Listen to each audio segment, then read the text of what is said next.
Bem-vindos a mais um vídeo do canal Conhecimentos da Humanidade e hoje eu quero dar dicas práticas para vocês montarem uma rotina que seja mais harmoniosa e mais coerente. Bom, para a gente começar, eu queria fazer uma introdução falando sobre a importância de ter uma rotina e práticas que tenham a ver muito mais com você, uma integração de si, muito mais do que a produção, muito mais de ter que entregar uma tarefa e fazer alguma coisa, que também faz parte da sua responsabilidade, mas é o que a gente acostuma fazer, né? Acorda já pensando no que precisa fazer e tem essa rotina que acaba atropelando algumas necessidades essenciais, por que não dizer psíquicas e até espirituais. Então, para começar, eu queria falar para vocês da importância do diário. O diário é algo que vocês vão definir a frequência, apesar de se chamar diário, tem gente que não consegue manter um diário dia a dia. Eventualmente pega um dia da semana e escreve. Mas o que é um diário? Apesar do nome, ele tem muito mais a ver com você se expressar, você escrever ali num caderno especial, numa agenda, numa folha, alguma coisa assim, tudo o que você acha que é relevante. Pode ser um planejamento do seu dia, pode ser contando sobre a sua vida, reflexões, coisas que você quer fazer, coisas que você vai fazer, angústias, sentimentos. O diário acaba sendo um lugar onde você coloca, no fim das contas, o que você quiser. Mas mais do que colocar no papel ou simplesmente a expressão dessas coisas, desses sentimentos, vontades, desejos, que só por isso já é muito importante, mas é a oportunidade que você tem para parar um instante do seu dia e falar sobre você para você, sem nenhum tipo de restrição, com toda a liberdade que é possível.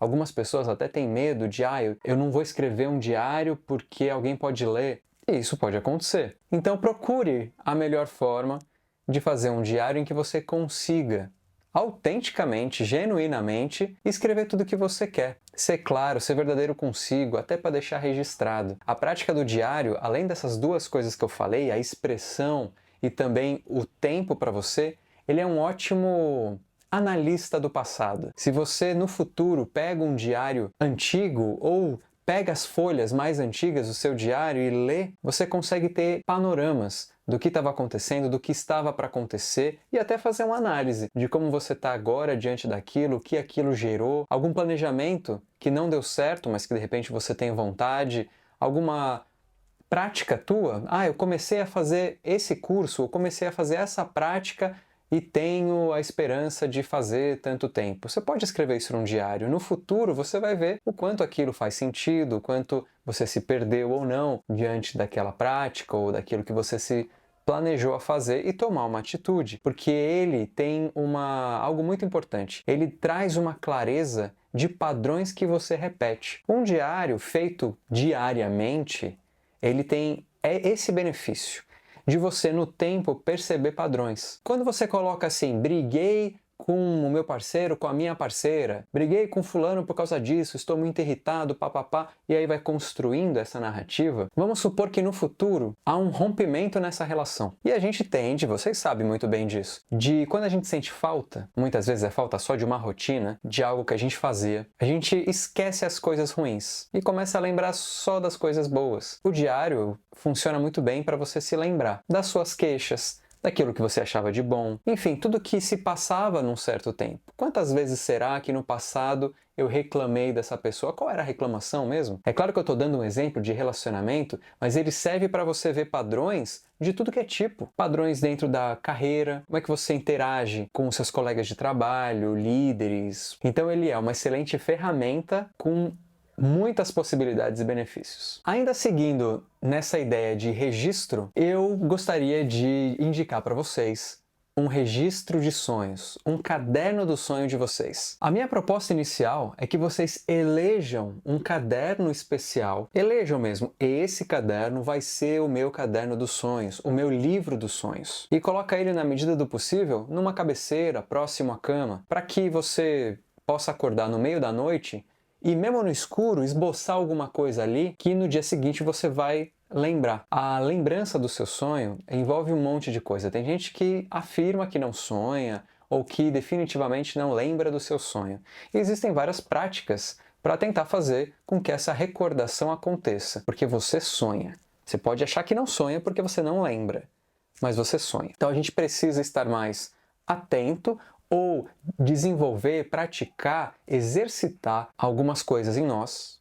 Claro que a memória é uma delas, mas para que esse sonho seja recordado, fixado na memória e assim por diante. O simples fato de você eleger um livro dos sonhos, um caderno dos sonhos, já é uma prática que inconscientemente já começa a fazer com que você tenha percepções do sonho. Nem sempre acontece, mas isso pode acontecer. Testa. Uma outra coisa é, acordou. Se dê um tempo. Se você acordou e lembrou do sonho, fica com ele um pouco. Não precisa escrever imediatamente, mas fica com ele um pouco, relembra, vê se tem detalhe, o que foi acontecendo, reconta a história. Vai passando na sua memória essa história e aí você registra. Se você não lembra do sonho, faz a mesma coisa. Desperta e não pensa em nenhuma obrigação, nenhum desejo. Desperta e fica com esse sentimento um instante. No começo é difícil. No começo você vai lembrar que tem uma reunião, você vai lembrar que quer fazer xixi, você vai lembrar que precisa sair correndo, ou que você está com fome e quer tomar um café da manhã, e assim por diante. A minha sugestão, fica um tempo. Tem dia que não vai dar, que você está atrasado. Mas fica um tempo. Acorda e fica. Porque é como se a ponte que liga a nossa consciência ao conteúdo do sonho é muito estreita, muito fina, meio volátil. Então qualquer coisa que você coloca na frente, varre o sonho. Vocês já tiveram aquela sensação de que parece que você está lembrando do sonho, está indo atrás dele e ele está fugindo de você? Então é essa sensação de que a lembrança está indo embora, e é mais ou menos isso que acontece mesmo. Então tira um instante para você, não sei, 5 segundos, 1 minuto, você que vai definir. Mas acordou, não fica pensando em mil coisas. Só seja por um instante. Só esteja ali, presente com você, nesse despertar. E aí, não lembrou mesmo assim? Você vai anotar que não lembrou. Vai colocar data, isso você vai fazer sempre. O livro dos sonhos tem a data com dia, mês e ano, relata o sonho. Às vezes é legal dar um título, é interessante também para relembrar, puta, esse sonho foi aquele que aconteceu. O título acaba sendo um resumo, né? Mas não lembrou? Escreve, não lembrei do sonho. Só que ao mesmo tempo, também coloca emoções que você sentiu. Estou frustrado por isso. Acordei, despertei, não me lembro do sonho, mas eu estou sentindo essa sensação. Acordei com essa sensação. E aí, isso vai ser uma prática que aos poucos você vai começar a lembrar. Outra coisa, não tenha medo de escrever algo que você acha que sonhou. Puta, essa parte aqui eu não me lembro. Será que eu estou inventando? Não tem problema. Escreve, registra. Não tem problema se você está inventando ou não. Tudo faz parte de um sistema. Você é um sistema integrado, consciente e inconsciente. No futuro, e a gente tem vídeos no canal sobre isso, você pode vir a querer ousar e interpretar os seus sonhos. Começar a olhar e entender as personagens que fazem parte, as dinâmicas, o que está acontecendo? O que isso diz respeito a mim? Na psicologia analítica, o sonho é um regulador da nossa mente, das nossas emoções. Ele tenta equilibrar quem nós somos como um todo. Então as mensagens que ele traz é uma homeostase, sabe? É uma forma de equilibrar a nossa mente de acordo com as nossas atitudes conscientes, nossos pensamentos conscientes. Tem um monte de coisa desequilibrada aí de todo mundo. Então ele tenta compensar esse desequilíbrio. E aí vale a pena, eventualmente, começar a ousar interpretar. A terceira dica é com relação às suas metas diárias. Isso parece meio um papo mais corporativo, né? Meta. Mas isso envolve uma percepção de qual que é seu propósito. Descobrir propósito é o que todo mundo quer, é um trabalho para uma vida inteira, não existe um propósito absoluto, encontrei o meu grande propósito. Mas seria interessante primeiro vocês refletirem para que vocês fazem o que vocês fazem. Tem algum propósito? As coisas que vocês fazem? Você tem algum vislumbre de onde você quer chegar? O que você quer se tornar?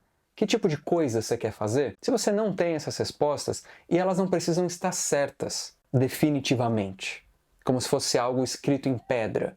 Eu quero ser isso. Então não é um propósito definitivo. Mas para onde? Que caminho que você está seguindo? Que justifique o que você está fazendo. Então é uma provocação mesmo. Talvez seja uma reflexão que você precisa parar para fazer, mas isso não é uma dica diária. Isso é uma dica um pouco maior. A dica diária, nesse sentido, é transformar esse propósito em checkpoints. Para você chegar onde você quer, quais são as etapas? Você precisa fazer A, B, C, e isso num determinado tempo, em 1 ano, em 4 anos, em 10 anos. Depois, quebrar isso em tempos menores, até chegar na semana. Semanalmente, o que você precisa fazer para chegar mais perto daquilo? E às vezes pode ser coisas quase que abstratas, ou não vai te aproximar efetivamente, mas vai criar um ambiente para isso. Por exemplo, começar a criar uma identidade visual, ou postar um vídeo no Instagram, ou, sei lá, conversar com alguém. E aí você vai transformar essas metas semanais em metas diárias. Então, o ideal seria você fazer uma espécie de reunião diária com você mesmo. Então você pega lá uma folha de papel, na reunião de hoje, o que você vai fazer que se aproxima do seu propósito? Então, ter essas metas fazem parte de uma proposta para que você tenha uma sensação de que está chegando onde você quer, senão você vai saindo fazer as coisas e a vida te atropela e você não consegue ver sequer se está se desenvolvendo do jeito que você acha que quer. Então, crie metas semanais e analise diariamente quando que você vai aplicar. Bom, aqui no canal a gente já falou bastante de tarô, tem uma série inteira dos arcanos maiores.